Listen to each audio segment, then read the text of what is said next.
the psychedelic space is still at a tokenism point where it's not that there are not that many BIPOC folks, there are a number of us who are in this space, but it's that our expertise is always wanted in a conversation around race, not in a conversation around our experiences and our expertise right, as mycologists and educators and psychotherapists and researchers.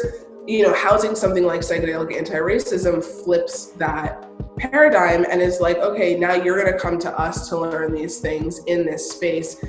And that creates less necessity for us to be talking about this all of the time because we have more allies who are equipped with the language to talk about this in their communities. Welcome to Voices of Esalen. I'm Sam Stern. Today we speak with Charlotte, James and Undrea Wright, founders of the Sabina Project, a Black-led platform for psychedelic education, legal ceremonies, and integration. Their mission is to return reverence to sacred earth medicine ways, to look to and learn from ancestral practices, and to support radical self-transformation in the name of collective liberation. So, Charlotte, Dre, it's been such a joy to kind of learn about your process and progress here. And I think your own stories about how you came to the work are really enlightening. So I would love to hear some backstory from each of you. Who were you 10 years ago? How did you get to today where you have the Sabina Project? So who was I 10 years ago? I was in college 10 years ago, and I think really starting to allow my true inner self to come out. It was still definitely in a stagnated way, but was getting more comfortable expressing myself. I would definitely say in part thanks to beginning to have more experiences with psychedelics and strengthening my relationship with cannabis. But I was a very high functioning anxious person, super, super type A. Pretty much all of my value that I assigned myself was external, was very much driven by my ability to produce, by my ability to be a good student, be a good friend, be a good daughter, all these things of these roles that I was trying to fill all the time. And externally, I was very successful, quote unquote successful, in the sense that I was a really good student and always had good jobs. And so for others, it seemed strange that I didn't feel that way in my mind, I would guess. So that's what I was 10 years ago. I ended up, after college, I moved to Bolivia. I lived in a really intentional community where we were working with some sacred earth medicines together. I came back to the US, fell a little bit back into the lack of intentionality that we frequently find ourselves in the Western world, and just mindlessness, trying to be productive and work for other people and do all that other stuff. And then a few years ago, I was at a sort of critical point in my relationship with work, in my romantic relationships, really questioning a lot about myself. A lot of sort of shadow things were coming up, though I didn't have the language for that. And I started therapy, huge lifesaver, super helpful. And then I met Dre, and I had my first Kambo ceremony. And that just really sort of blew the door open for me to start stepping into my power and reclaiming who I truly am. There have been a lot of other medicines along the way. Mushrooms play a huge role in all of that as well, and some other allies, but that's the synopsis. So I guess for me, my journey started about 12 years ago. I'd say when I was 13, I had this I was in the woods. I was in the woods with a bow and arrow that I made out of a twig and some rope, some fishing line. And for some reason, I thought about what I want to be when I grow up, and I want to be enlightened, a good husband, and a fantastic father. I practiced lots of martial arts from the age of 13. I had black belt in 3 different martial arts, and meditated in Buddhism and all that good stuff. And I was 40. Fast forward, I'm 40 years old. I'm about to have my first child, my only child, Olivia, and I am working 80 hours a week, miserable, about 100 pounds heavier than I want to be, wearing like a CPAP machine, the Darth Vader device as I'm sleeping at night. You know, I came from when I joined the military. I was in phenomenal shape. You know, my job was very difficult, physically challenging. I did some very dangerous things. So I had tremendous amount of discipline, but yet I couldn't get this 100 pounds of stress and abuse and judgment that I had on me off. My 40th birthday, my spouse at the time gave me pop brownies. I was like, wow, this medicine really works well. Before that, like ibuprofen in the military, we called it Ranger candy. These 800 milligram, I would pop like 2 or 3 of those anytime I had an ache and pain, right? Totally disconnected with the body. And so anyway, I had pop brownies, had this amazing cathartic experience. And then I was like kind of frustrated and angry, like what, everything I've been told about drugs was a complete lie. I had been aware enough not to consume alcohol. Like I was kind of like a Boy Scout. Then we got pregnant, and on the Father's Day of that year, I did mushrooms, and I did it outside. It was it was back in the day when it was still like a risky thing to do, and they sent me mushrooms. They formed it in a chocolate dog biscuit. So if someone saw it, they would think it was a dog biscuit. It was like, well, it's extra stuff, right? So I eat this mushroom, plus probably about 2 grams. Laid in a hammock. My mom and my partner were outside, and I just laughed for about, for about 6 to 7 hours. And I kept saying, let it go. And every time I let it go, I was, I had some conversations about the relationship I didn't have with my dad, blah, blah, blah. And during that experience, I saw like to the right, to the left corner, I saw this green entity. And she says to me, you need to sit with grandmother. And I'm like, what's grandmother? But of course, I shared the story with my spouse, who at the time was teaching, she was teaching the herbal medicine program. So one of her students was considering apprenticing to become a curandera and share ayahuasca. So she's telling her the story, asking for her advice. And she says, yes, I sit with grandmother. She said, grandmother. And so I knew enough that this is not a coincidence that I hear this twice. So obviously I'm called to, so I'm like, okay, sign me up. By the end of the week, I'm in an ayahuasca ceremony, and it was the first probably 3 to 4 hours was really super challenging for me. First of all, I was breaking the law in my mind. Schedule 1 substance, had a security clearance. That's down the toilet. All this stuff, and I wasn't going to purge. I don't really think anything wrong with me. All these other people have serious issues, but I don't have any issues. So I'm just going to go ahead and have an experience. And I got my ass kicked. Blah, blah. And I was so exhausted because of this huge ego I had. It was just would not surrender. And finally, at some point, I was exhausted, and I was like, I just want to die. And I remember laying down, letting my head hit the Thai yoga mat, which I don't know why they're not comfortable, but and then I heard someone across the room purge. And the minute I heard them purge, I said, it's going to be okay, sister. And that level of compassion I had for that person just all of a sudden shifted to me. And I had this I went from this suffering, this agony, to being like, and just the next 4 hours, just my eyes were open wide. I'm like, and every question I ever contemplated about the meaning of life, aliens existing, and all that, were all being answered all at the same time. It's just beautiful, like tremendously intense experience.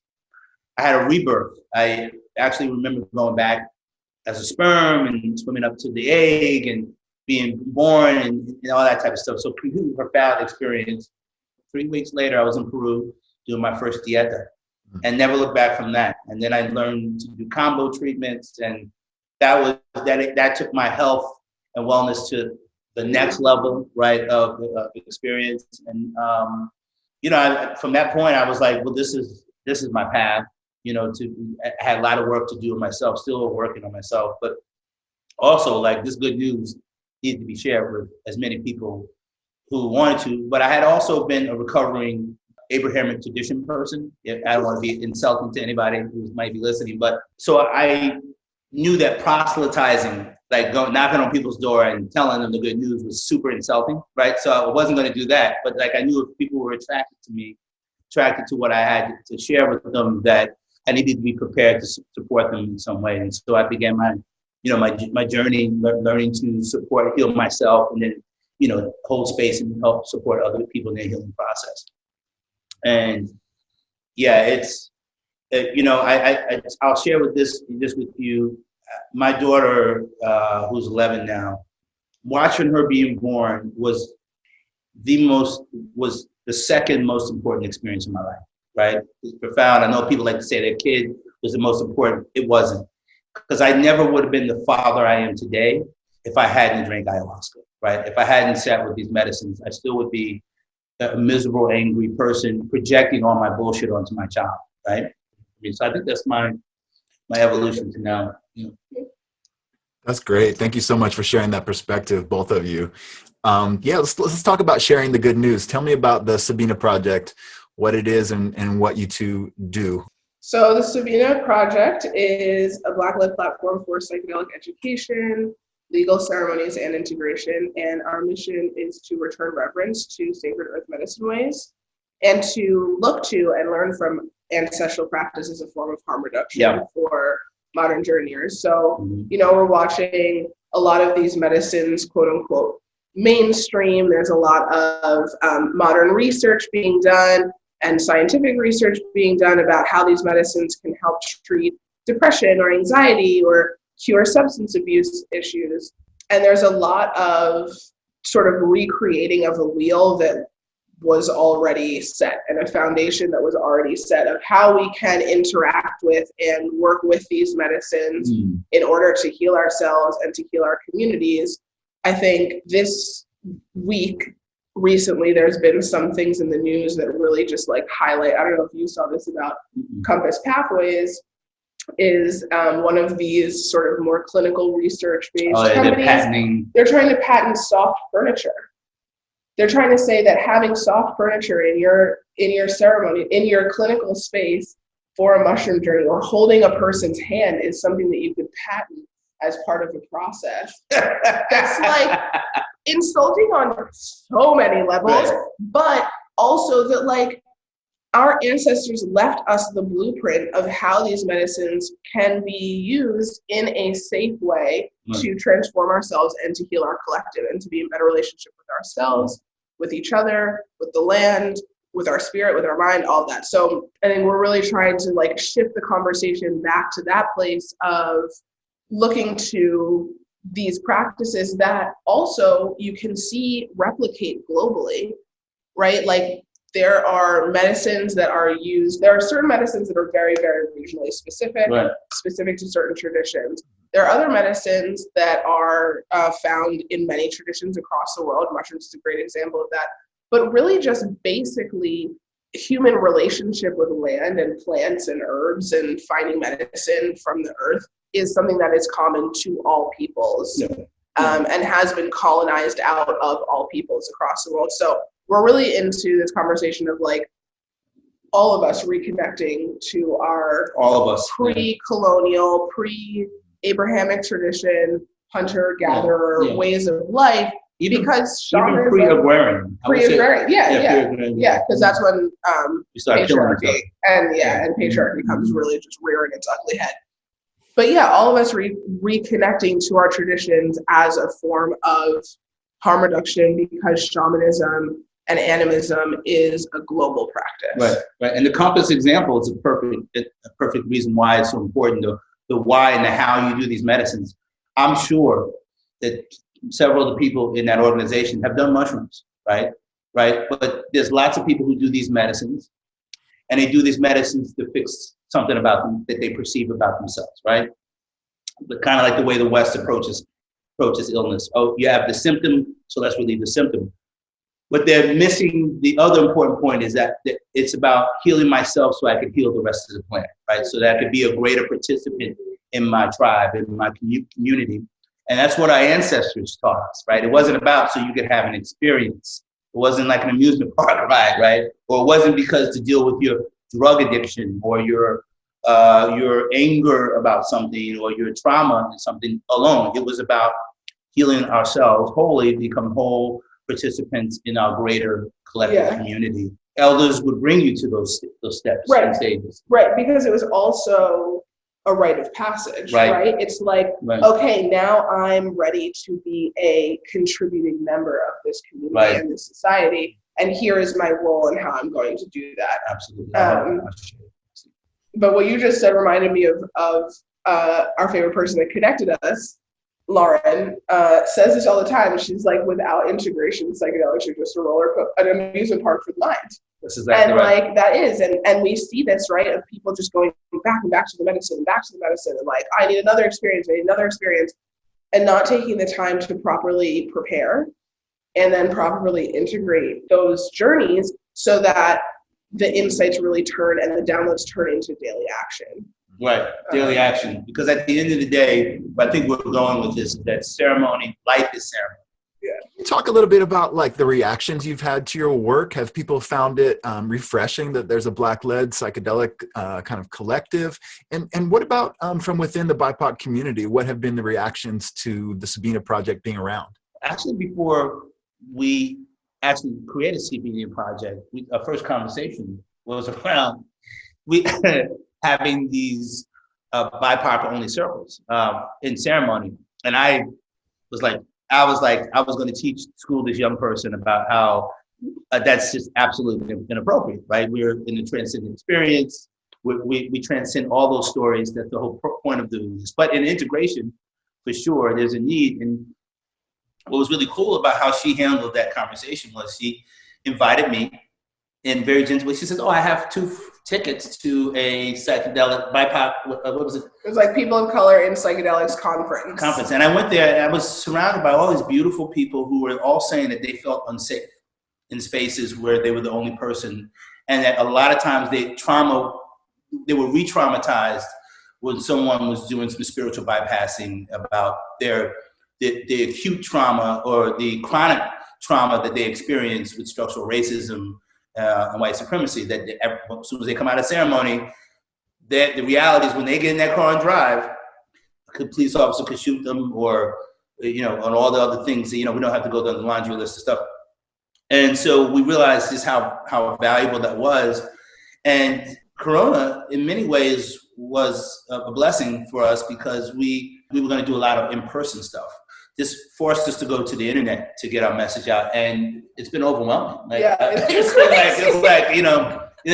funny because for me, I had been in the cannabis industry, and I love cannabis. I don't like the industry. I hate the industry, but I love the medicine, right? And for me, cannabis has always been a sacred master plan, and that's the way I approached it. The industry is like it's a commodity. Like in people 30% THC. Yeah, fucked up. Yeah. And you're like, I'm not trying to get fucked up off of weed. Right. Or for anything. Like, but like, you know what I'm saying? Let's get more connected, not more disconnected. Yeah. And so we've had like it's been like we stepped into our power. We're doing the thing that we love and that we are like every day I want to get up and learn about this, and we've been rewarded by like just love and appreciation and connection, and it's just been exciting. Yeah, it's been really beautiful. And we hold twice a month we hold free circles, integration circles for BIPOC folks, and that's how we really started. Like that was the first thing that we sort of put out to the internet, and like the response now is insane. They fill every week, and we have people who come back every week and are like really building this little community, and then like go off and like build internet friendships like outside of circle and start working together and collaborating. So it's like this whole, it's much like the network of mushrooms. Yes, right? It's like mycelium, right? Like we answered that call from the medicine, right? Like we recognized an issue, both from our personal experience as journeyers, as Black journeyers, frequently being in white-only spaces, then going to a space like this conference and having that just resonated with everyone there, and just trying to come up with like a simple, like low entry solution to that. And from there, it's just been like, But here's one thing I'll share with you that we've noticed that's different. So I've been in lots of integration circles before this. Oh, yeah. And I'm not speaking to any of my tribal members who are listening to, I'm not talking about what we did in circle, but like just going to other different non-Shipibo style of journeying.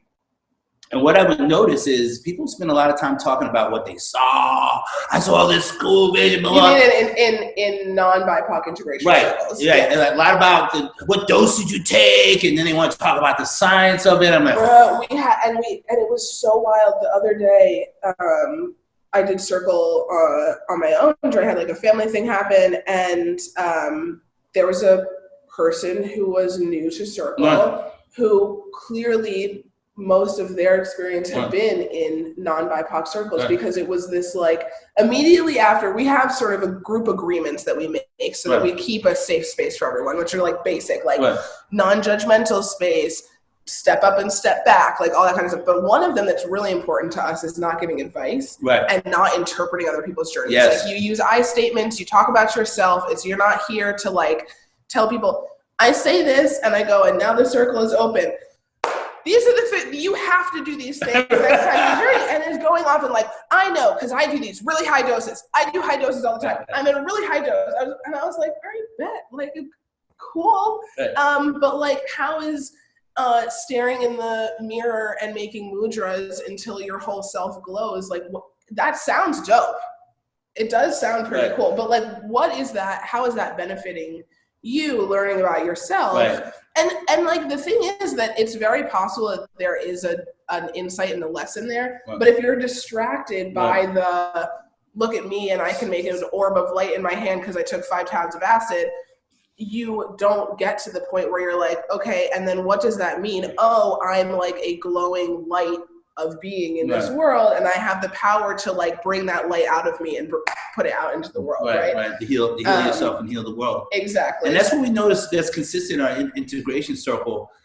People are coming, first of all, almost everybody there is very connected with the conversation about the ancestors, right? Which is also very fascinating. I don't remember ever hearing any conversation about ancestral work when I was in these other types of circles.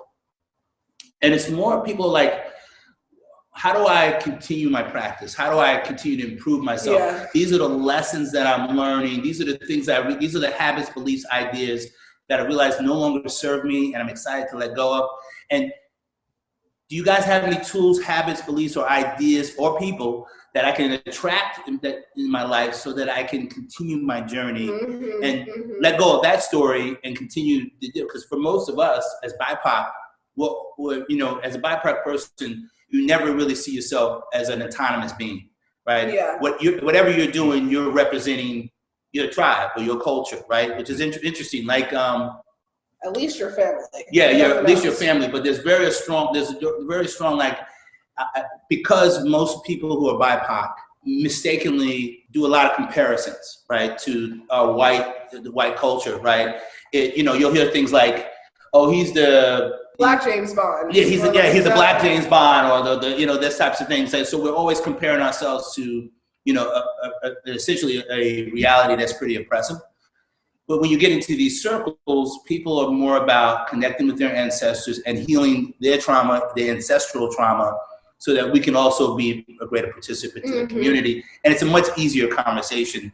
As you're saying that, I feel like part of it is that you also can just show up as your authentic self. Like, there's no code switching in our circle. You come as you are. But he may not even explain what you mean by code switching. Do you know what I mean by code switching? I think it would be helpful to listeners to be explicit about what is code switching. So code switching is having different aspects of yourself that you use in different areas of life to be more accepted. The easiest example is language.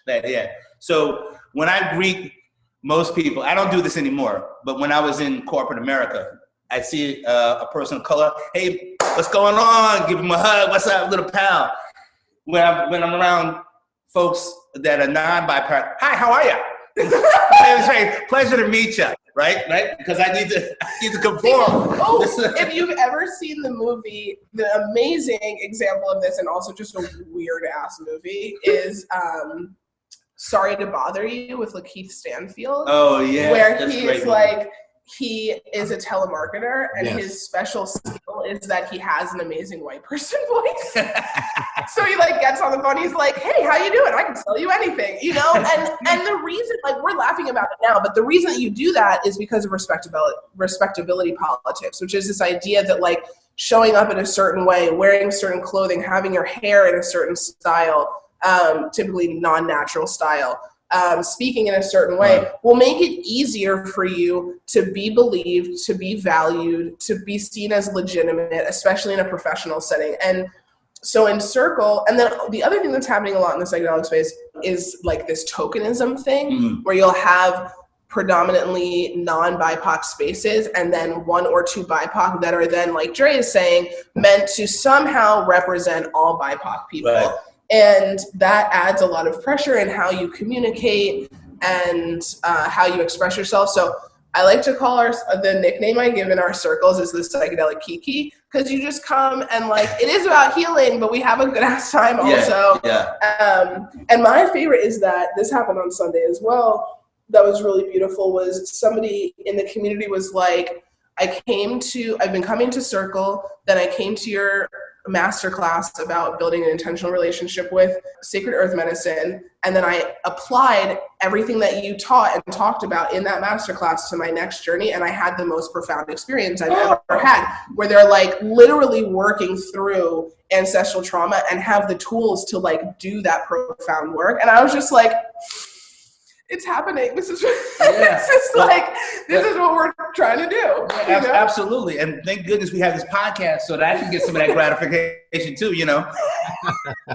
You asked about the response. There's like a little bit of the spiritual bypassing piece that comes through, that we get the trolls who are like, race isn't a thing. How are you bringing race into psychedelics? That's racist of you. If you stop thinking about it and talking about it and putting power to it, it won't be true anymore. And that's much rarer, thankfully, but we know that that's not an uncommon belief or perspective in this space. And which is extraordinary, right? That people, I think this is why it's so important that when people do these medicines, that they're given like guidance from elders, right? Yeah. Because it's can you imagine any other trauma that a person experiences and a person says to them, yeah, I know you were raped. Just get over that, rape. And that, you know. If you stop talking about your sexual assault, it didn't happen. You're like, that's right. Not how that works. And we're definitely of the perspective that words are power. Oh, absolutely. Your poison. The reality, though, is that when we come out of ceremony, when we come out of these expanded states of consciousness, we live under literal structures and systems that have been created to oppress us and to make our ability to take all of these downloads and turn them into daily action and change all these things. Like we are about personal responsibility, absolutely, but it's also like within understanding the history and structures and the systems of. If we were in, I don't know, Folsom Prison, right, the psychedelics, right, I still have to worry about. You're still in prison. Yeah, I still have to worry about getting raped by one of the guys or shanked if I say something to the wrong person or look at the wrong person. That's still a reality in my environment. You can't say, well, it's just meditate it out. Just meditate and hug the person. Right. It's stabbing you. Yeah. It doesn't work that way, right? We need to start to really look at even how we talk about these medicines. Even using the word psychedelic, which was coined. Yeah, it was like in 56. I think the reason, like, I feel like people know what you're talking about when you say psychedelic, but I always try to be like psychedelics and then immediately follow it with sacred earth medicine, because that's what we're actually talking about. It's also really beautiful to learn about. Part of this journey is like learning more about yourself and about your lineage and the traditions that you come from, and are there traditions that you connect with from your lineage that you want to bring into ceremony and into the evolution of ceremony. And then the other important question is around questions of sustainability and reciprocity. So if you are choosing to travel, to work with a guide, to work with a facilitator, a shaman, whatever, thinking about like, where is it that they source their medicine from? Are they a true steward of the medicine, and that they are working to support the sustainability and thinking about the sustainability. And then in terms of reciprocity, so for us, that looks like our mutual ceremony fund, where folks are able to donate, but we also commit a portion of our proceeds back into essentially a scholarship fund that supports BIPOC journeyers who are sitting in ceremony and can't afford it, because we know this is, a big issue around accessibility. Right. And it also allows us to money becomes not a barrier in us supporting people, because there's this like weird rhetoric where people expect healers or like spiritual supporters, people to like also be martyrs and not charge for or make a living from the very hard work that we're doing to support other humans. Right. So that's definitely a problematic rhetoric. But like, we don't want to turn anyone away. Money should never be a barrier to healing or to gaining knowledge. And so having something like a mutual ceremony fund allows us to do that and support people at many different stages of their healing journey. Yeah. And also, just to circle back around, I don't want to give this impression that if a person does mushrooms for fun or consumes cannabis for fun, that we're judging them as being bad. Like, because again, I don't necessarily believe you chose that path. I think that maybe the medicine called you. So if you are depressed and you get your dopamine and serotonin levels, receptor sites are full, and you feel good about yourself, that's healing, right? And that healing causes you, that recreational experience may lead you to asking a different question or a better question about yourself. What we're saying is that there were some structures that have been in place for millennia, that if you add these structures, that you'll have a deeper, smoother path to healing yourself, so that joy is something that you experience all the time, not just in ceremony, not just when you're in meditation, but like your walk is meditative, your life is meditative, your life is not that just it's always perfect, right? There's always struggles, right? But even how you react to those traumas will be more informed and won't create additional trauma. On the question of sacred earth medicines, I think it might be helpful to the listener to kind of just get a clear picture of the services that you offer. I'd love to hear a little bit about like Kambo is on the table and ofThe. Those are both tools that they're a little bit less known within the psychedelic framework. So I'd love to hear about those a bit. Well, it's interesting for us, being a BIPOC organization, one of the things we know for sure is that consequences for breaking the law for people of color are significantly more severe, right? So when we put ourselves out there, we were under no disillusion. Many people could go around talking about, I sell sports online. Those people are in a protected class. We are not. So for us, the reality is that we need to talk about ceremonies that are currently legal in the United States, right? And those are high pay and Kambo. You can speak about high pay. I'll speak about Kambo. So Kambo is one of my favorite medicines because it comes from the Medusa bicolor. Did I tell you right? Philomedusa bicolor, the green tree monkey frog, right? And actually, this frog was. This medicine was discovered by a shaman who was in an ayahuasca ceremony. He was trying to figure out how to heal his community of a pandemic, and he saw a vision of the frog and was given guidance on how to use this medicine. The science behind it has, the highest concentration of peptides that are known. And, the easy translation, think of anti-inflammatories, right? Inflammation is what causes disease. The most effective way to get rid of disease is to reduce inflammation in your body. And that inflammation comes in many different forms. If you fasted for 7 days, you would have a reset, but that's something that most of us are not going to be compliant unless we're in the jungle fasting, right? Where when I was doing my fast, it was easy because the other choice was to have boiled cassava, and that would just piss me off. So I was like, I'm just not going to eat, right? But also doing Kambo treatment is a great way to do a reset. And within 40 minutes, you've gotten all those cytokine cells out of your body. You flushed all those zombie cells out of your body. You've reduced all that inflammation. The trauma that you've been holding on to from that traumatic experience that happened, that's stored into your body is removed right? And now that 40-pound weight vest that you've been carrying around, unbeknownst to you, is now off you, right? So now what's also really cool about Kambo is that if you do in the 28-day lunar cycle, you do 3 treatments. What you also see is that for about 6 weeks after that treatment, you see a gradual improvement that gets to a plateau that lasts for about 2 years, like 18 months to 2 years.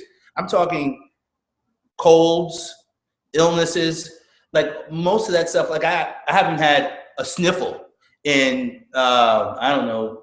I can't remember the last time I've had like an illness. Like if you're concerned about COVID-19 and in building, supporting your immune system, a great way to do that would, again, if you want to fast for 7 days on just water, go for it. Or you can do Kambo treatment and get that done in 40 minutes. And it's not a shortcut, right? I'm not pronouncing it as a shortcut. I'm just saying that this is a very valuable treatment. And so we're really excited to support folks with that medicine. I did Kambo, and it's not like mental. There's no visions or anything like that, really. Just starting deep waves of sadness coming along with the purging, and then like this a journey of sickness that didn't last too long, and then I took a sweet nap. Yes, exactly. Yes. It's like we call purging getting well. I mean, like purging is something I'm excited about, right? Because it means you're getting out that trauma, right? That panema, right? You're getting all that disease, and your dopamine and serotonin receptors are also filled to their limit when you take Kambo. So one of the reasons why you feel fantastic is because your dopamine, you feel good, and your serotonin are full, right? So it's one of my favorite medicines to share with people. And then high pay, share a little bit about high pay. Yeah, so high pay is also called rapé, and it is a shamanic tobacco medicine that is applied in the nose using a medicine tool called a kuripe. And what's really beautiful about this, there's a couple things that are really beautiful about this medicine. One, it's amazing for realigning the chakras, grounding you, helping clear the monkey mind out, really like sort of lifting the fog of daily modern life so that you can really get more in touch with yourself, your intuition, and start really trusting that voice. It's also a medicine that you can begin to build a sacred practice with on your own. And so what we notice also is that a lot of folks who come to us, they just have a lot of like basic questions about even like what are the medicines that there are to work with? How do you build a medicine practice into your daily rituals? What's an altar? What's an altar? Really, so just like the baseline. And so we're able to share rapé medicine. We're able to hold virtual ceremonies, which we do every solstice and equinox. And we send people a medicine package with their first kuripe and a small bottle of rapé. And we come together on Zoom and they get a bunch of resources around how you can build your practice, how you blow the medicine, the amount of medicine you should be using, like all those sort of basics. We come together, they can ask questions, we all administer together, we listen to a sound bath, we do a guided meditation, and we have some time for integration. So people are able to share what it was like to sit in this type of ceremony for the first time, even if it is virtual. And that has been a really beautiful way to be able to share medicine. Rapé is also technically not a quote unquote psychedelic. And so, you could like sit with rapé in the morning and then give yourself a good chunk of meditation time, but then go off and like work. Right. I mean, even before a speech? Even before speech versus another medicine that like you're going to be like in journey space all the time, or you might need to purge a bunch later. You can purge from rapé, but it's kind of like you're dipping your toe into the red road. This path is by it's a great grandfather welcomes you into the path. Grandfather can be stern too if you don't pay attention. But like it's your first diet, and when for those people who are interested in shamanism or healing, most traditions. Well, let me just say the traditions that I'm aware of. North and South American tradition. Right, require you to do dieta, where you actually do dieting and fasting with medicine, with a master plant like ayahuasca, but then you do like Chiricsanango, Aho Sancha, Bobansana, right? And you learn those songs, those medicine songs, the energy of that song, of that plant, right? That medicine, so that when you're singing your Icaros, you can actually invoke those medicines in, right? So, it's I think it's a really beautiful path, right, to do that, but it's also very challenging. It's like it requires a lot. Yeah, and rapé is that it's like it's a little bit of discomfort, right, but it's not like hours long. You're not purging. It's like a little bit of, so you start to learn to also sit in that discomfort and breathe through it. Yeah. Great for anxiety, great for depression, clearing the monkey mind, that loud monkey mind, really calming that monkey mind down so that you can really sit in your power, right, as a practitioner, calcifying your pineal gland, balancing those chakras. Really, really beautiful medicine for really getting you ready for ceremony. Like, before your ayah, before you sit with grandma, grandfather, all these medicines, it works really well with those. Yeah. Mm-hmm. Is there a distinctly African psychedelic tradition? Iboga. Iboga from the Iboga. Acacia also is high concentration of DMT that comes from that part of the world. But I think, my fan favorite is Iboga, that's grandfather medicine. And Iboga is a root that comes from a bush, and you ingest the wood and the magical elixir called Fanta. It's a long story, but I think it's so funny. You're in like the middle of a bush and you're Fanta. You're like, where did they get this from?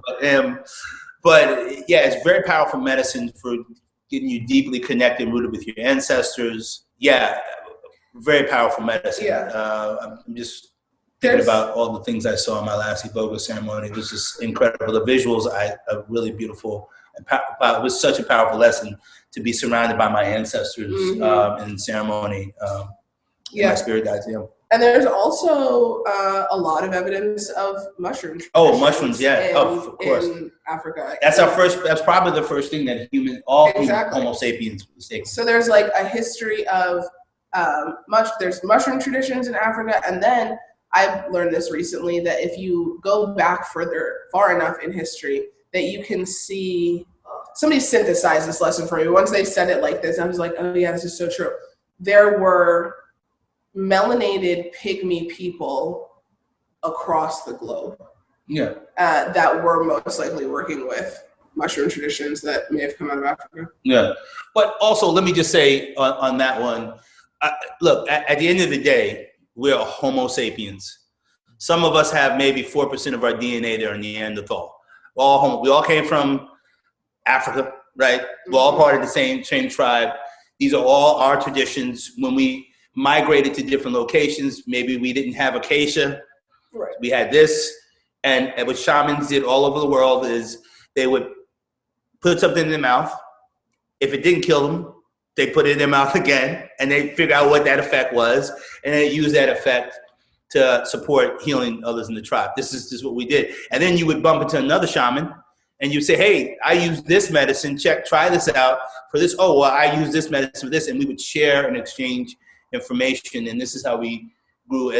But what's interesting, if you look at pre-agrarian cultures all around the world, before we started actually farming, very similar.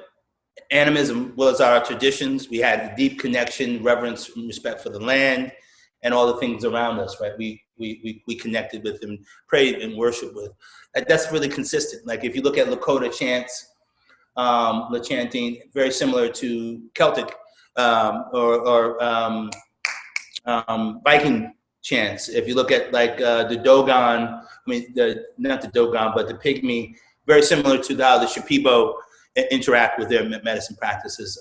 You see these similarities all around the world. Right? As I listen to you guys more and more, it becomes kind of clear to me that a lot of what you're doing is education. And I wanted to ask you, like, what are the greatest challenges for you in terms of like the anti-racist education that you're bringing forward? Is there any resistance, or is there any what are the greatest challenges for you? That's great.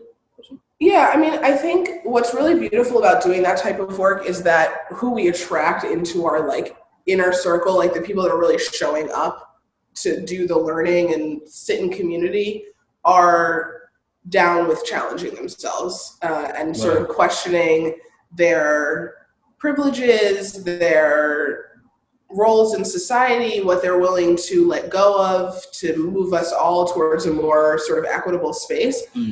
You know, I said earlier, like we get the occasional troll and they really all come, it's really not a diverse message from the trolls. In fact, they're really on the same toxic positivity, spiritual bypassing tip. Toxic positivity, amazing. yeah, toxic positivity, spiritual bypassing. You're like, what is this?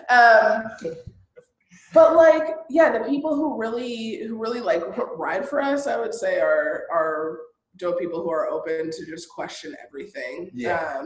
And well, it's interesting too, because like, okay, so this question of comfort, right? Typically people of color have had to endure a lot of discomfort. We're not that concerned with discomfort. Yeah, so they were like, okay, I'm gonna throw up in a bucket for 15 minutes sounds better than like, I don't know, walking through the world as a black woman. So I was like, school. No problem. Fine, burn me. I don't care. Right. So yeah, and I think that's like why we ask these questions in the psychedelic anti-racism of like, what are you willing to sacrifice? Like, are you willing to sacrifice your comfort in order to dismantle white supremacy? And the people that come to our workshops would say yes. A lot of people are not at that point yet. Or they don't think that's necessary to experience discomfort. But I don't know. I mean, a lot of the motivation behind creating that offering and creating things like Afro psychedelia is that frequently, you know, the psychedelic space, I would say, is still at a tokenism point where like it's not that there are not that many BIPOC folks, like there are a number of us who are in this space, but it's that our expertise is always wanted in a conversation around race, not in a conversation around just our experiences and our expertise in you know, as mycologists and educators and psychotherapists and researchers. And so, you know, housing something like psychedelic anti-racism flips that paradigm and is like, okay, now you're going to come to us to learn these things in this space. And that creates less necessity for us to like be talking about this all of the time because we have more allies who are equipped with the language to like talk about this in their communities. And Afro psychedelia is, again, just an opportunity for like Black folks across the diaspora who are working with these medicines to heal themselves and liberate their communities are talking about just that and the work that they're doing and not about what it's like to be Black and do journey work. Yeah, so that's for me what comes up narrative. For me, my biggest challenge is that I think for a long time, one of the biggest challenges for me initially was living in Baltimore, where we have Johns Hopkins. Everyone is talking about Johns Hopkins and research with psilocybin as if they discovered something, right? And no deference to all our ancestors have been using these medicines in a very safe and healthy way. And, you know, also big lift up to Terrence McKenna and Timothy Leary. Appreciate all these human beings. I even appreciate Michael Pollan and, you know, a guy who had like a very limited experience, writes a book, and all of a sudden now people want to hear. I mean, this is like, okay, crazy. Like, how about all the shamans who spent 30, 40 years of their life? Shouldn't you step up with your access to you know, our ears, but then bring forth one of these healers, really experienced healers, to give their opinion about that? And shouldn't that be at least as valuable as what a neophyte has to say about psychedelics or sacred plant animal medicines? So my biggest challenge is shifting. There's been so much Western conversation, the narrative from the Western perspective is shifting our perspective to stop saying things like tripping, but we're journeying ceremony. You know, stop using language that suggests that these medicines are for you to use as in a commodity perspective versus you're in relationship with these medicines and the rest of the world. and having individual responsibility for all of us, right, in your journey work. I think that's my biggest challenge, is getting people to see that. But even in the BIPOC community, because what we don't want to do is, in the 3D reality, all of us are dealing with whatever our trauma is, right? But we don't want to make that the narrative. Ultimately, what we're doing as Homo sapiens is getting ourselves connected with this planet, right? And becoming greater participants in this planet, all of us, right? So I get concerned when we spend too much energy sometimes in the calling out of other people instead of self-reflecting in, or what we could do in the cultural, and the choosing or deciding that, we know what's best for someone else versus giving people the freedom to figure shit out on their own, right? That's another thing. Like, I hear a lot of risk and danger conversations from the scientific community, which seems to me is like an ego, right? Of course, we want to keep it a risk and danger, and then say, oh, you need to be a licensed therapist in order to share these medicines with these people. Yet our indigenous ancestors have been doing these safely for, I don't know, forever. Right, or that you could do a 2-year program, never had a psychedelic experience, and then be administering. Oh yeah, that's super problem too. Like, yeah. Not actually using the medicines, but you're supporting other people in their journeys. That to me seems problematic. I want to touch in on a question about Biden being the president. So he comes in with this really progressive social justice agenda, but at the same time, he was also the principal author of the crime bill of 1994, which is part of this Democrats tough on crime thing that Bill Clinton kind of jumped all over. And the Black community, for the most part, paid the bill. I'd love to hear any of your thoughts about racial equality when it comes to policy. Yeah, so it's interesting because I was in the cannabis industry, still am. When we got a law passed in Maryland, one of the reasons we were able to get a law in 2 years, a decriminal medical bill passed in Maryland, because we had the ACLU do a report that showed that African-American men in Maryland had a 900% more likely chance of being arrested for simple possession of cannabis in a state where we actually use and sell it at a lower rate than white men. So that was embarrassing to this state, and we were able to get a decrim and a medical bill passed. But then what happened was, what you see, the numbers in cannabis, you have 99% of the people who own and control the industry are white men. So not white men and women, just white men control the entire 1% of the population.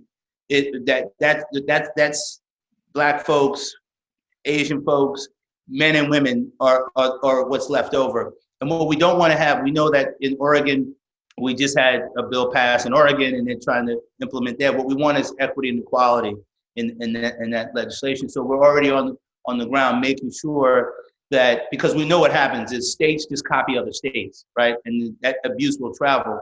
What we don't want is, and we see this now, the cannabis industry is encroaching on the mushroom industry, and they basically want to create another commodity, right?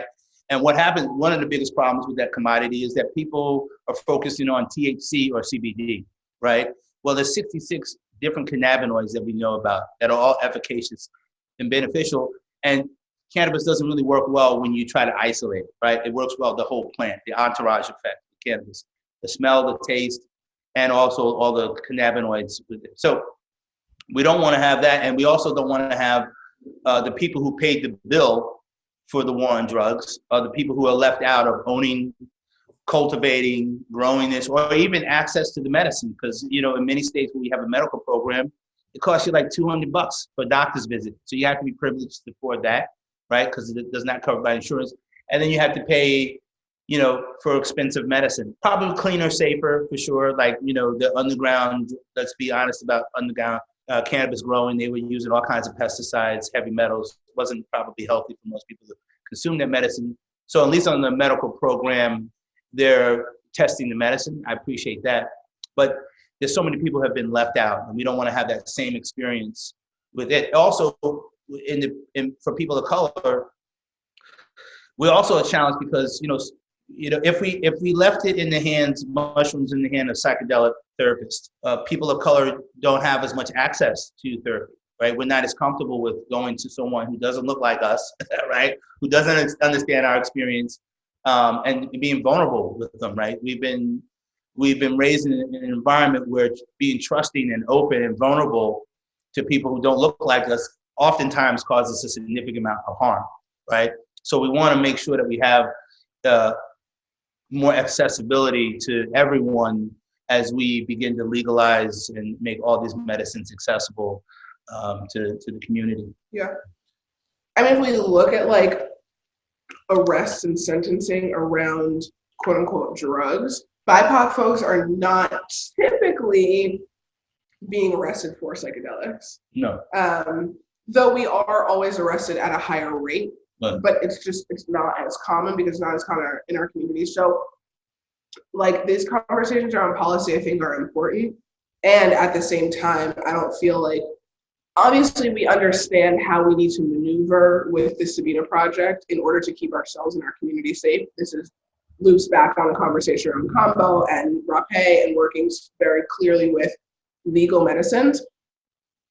And also, we don't really feel like policy is like needed in order for us to work with these medicines to support our communities. Like we see it happening on the underground. I guess that's the concern, is like, we want to fill that gap of like helping educate people so they stay safe as they're engaging in these practices, even when they are not legal, so they can't just like show up in a therapist's office or call a doctor if they're having an issue. Yeah, I heard a really cool story recently from a brother. He said that he lives in an impoverished neighborhood and he used to hustle for a living, sell drugs. So now he shares microdoses and he just gives them out to people. And he said the community that he was in, it's like people that, do lots of other heavy drugs. So you hand them a new drug, they'll just do it. So he gave them microdoses of mushrooms. I'm not advocating this, by the way. Yeah, don't do this, but it's a beautiful story. But here's what he found. He said he gave this to people, and then the next time he saw them, they're like, "What was that you gave me?" Like, and they was explaining that they stopped. They had been using less of the heroin, less cocaine, because they had experience. And I was like, when he was telling me this, I'm so into this conversation that I just assume everybody knows about mushrooms, right? But I realize in many communities in poverty, they have no idea that this medicine exists.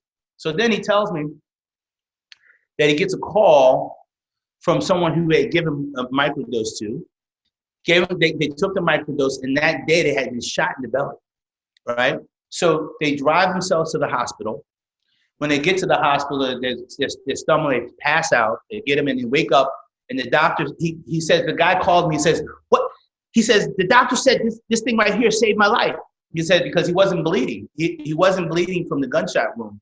And the doctor said that the psilocybin that he had in system is what saved him from dying from that gunshot wound. And he was like blown away by this, right? So just think of there's so many, and I didn't even think when he was talking to me about microdosing, I was assuming this was someone, privileged person that was talking about, because that's all I'm usually talking about. This is someone in a, disconnected community who is using these medicine and seeing these amazing results in the people around them. So I'm just so excited about, like, when I hear stories like that, people in disconnected communities are like, oh, you know what?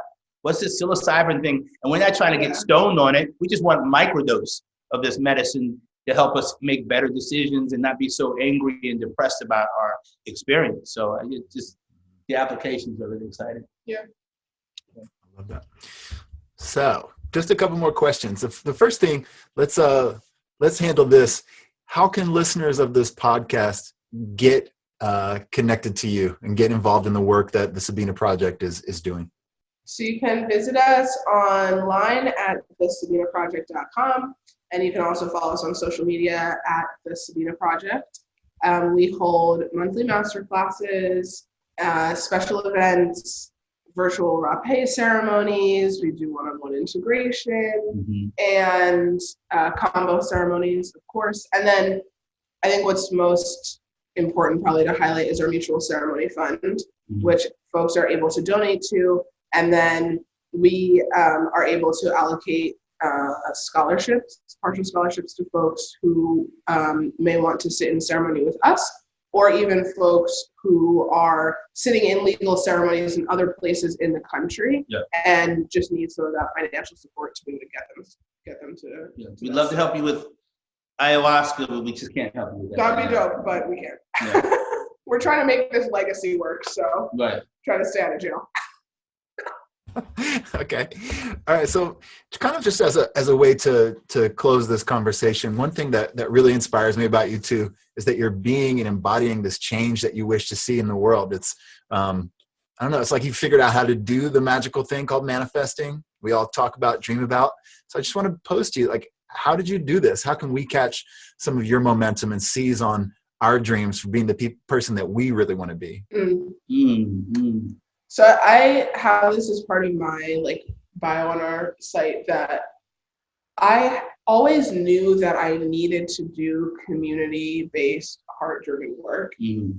But my approach to work and to life in general led me to a really, really fast burnout. I was doing harm reduction work on a street level with the opioid pandemic, and really working with these medicines in an intentional way has given me the mental space and the spiritual space and clarity to be able to do this work and commit to this level of community building. And I think maintaining those practices, those rituals, and maintaining my relationships with these allies is what sustains me and makes me able to do this work. It's, I don't know, there's so many aspects. I'm far less afraid of the idea of failure, quote unquote failure, or what it looks like to outsiders to quote unquote fail.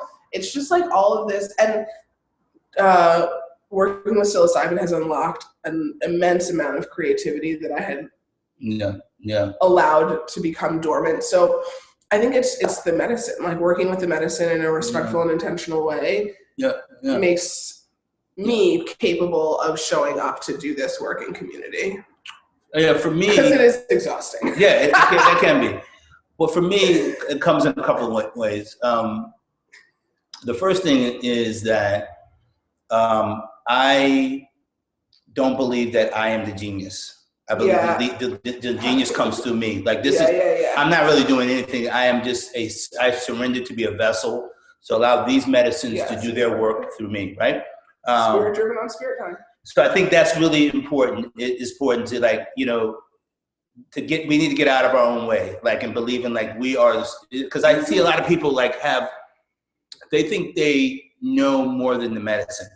right? And then I think these medicines, again, when I say my prayers, I always talk to my spirit guides, my allies, my teachers, my relatives, and my ancestors, and they are informing and guiding the process. I'm just doing a good job to be thoughtful and respectful enough so that they can do the work. And that's been the manifestation. And then the other thing is I think people should do work that makes their heart sing.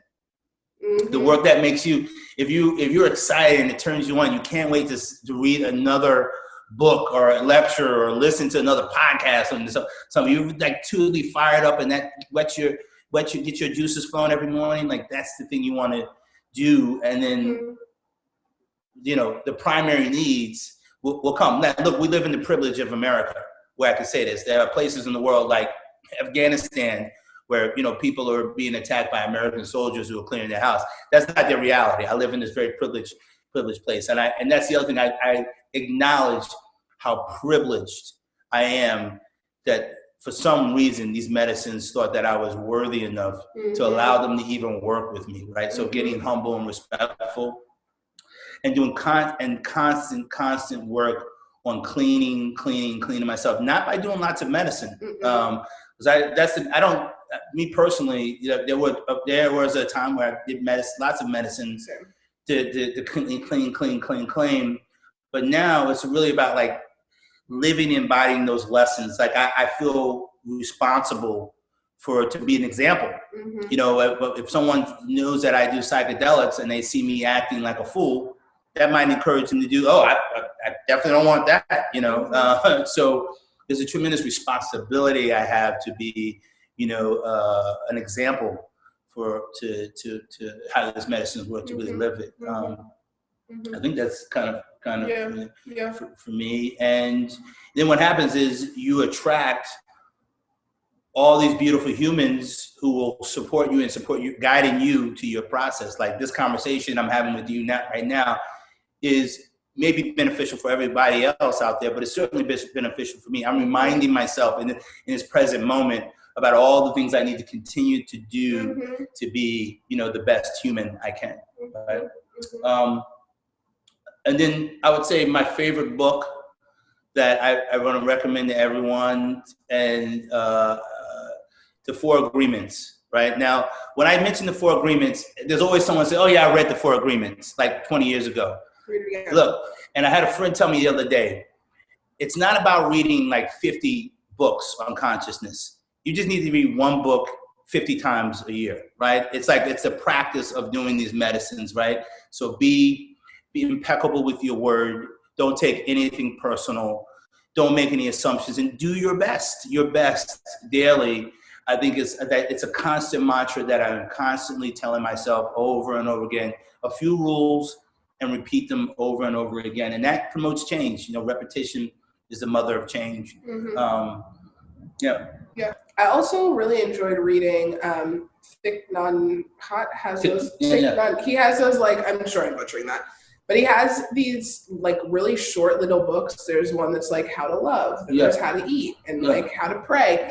And I really enjoy those. You can kind of pick them up and like open to any part in the book, and it's going to have something that like speaks to you sort of, and really simplifies those things. I think so much of our inclination as modern humans is to overcomplicate, and really just taking it down to the simplicity of those four agreements, to the simplicity of sitting down to a meal and imagining all of the work that went into all of those things being grown and harvested so that it could land on your plate, all of the resources that went into it. Just that mindfulness, that reminder of mindfulness and simplicity and humility is so important. And consistency. I read this the other day and I was thinking about it, like, try doing something that you love for 6 months and see what happens. Just like do it every day, whether it's you meditate, whether you pray, whether it's you really want to build your social media following to share your message and you post every day, whatever it is, like making that commitment, like making the commitment